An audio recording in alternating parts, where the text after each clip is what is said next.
নমস্কার, ধর্মের আড়ালে চ্যানেল থেকে আপনাদের সবাইকে জানাই আন্তরিক শুভেচ্ছা। শুরু করছি আজকের বিষয়।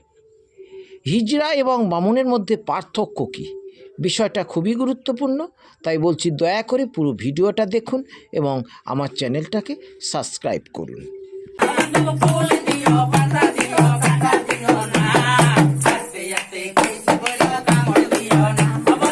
আপনি বলতে পারেন যে হিজড়া এবং বামুনের সঙ্গে কেন তুলনা করছেন?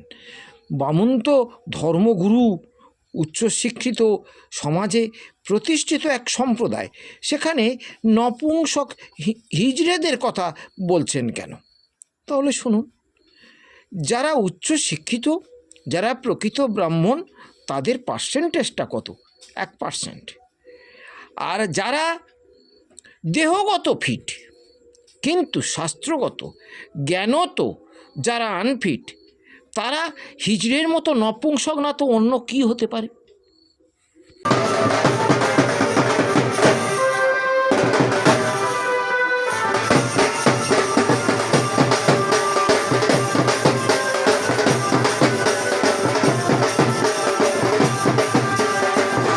হিজড়ারা তারা চায় যে বছর বছর মানুষের বাচ্চা হোক এবং সেই বাচ্চা নাচিয়ে তারা টাকা ইনকাম করুক। 99% বামুন তারা চায় বছর বছর বাচ্চা হোক এবং সেই বাচ্চার ষষ্ঠী পুজো হোক, অন্নপ্রাশন হোক, বিয়ে হোক, এটা হোক সেটা হোক, তাদের ইনকামটা যাতে হয়। তারাও হিজড়াদের মতো চায় যে বছর বছর বাচ্চা হোক।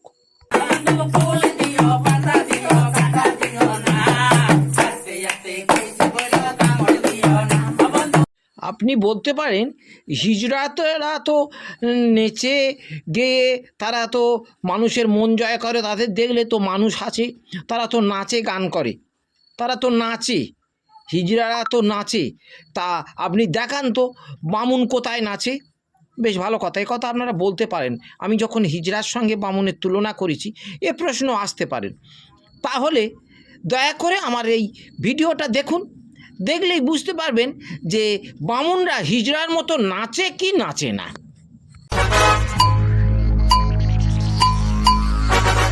एक बोतल पिला बता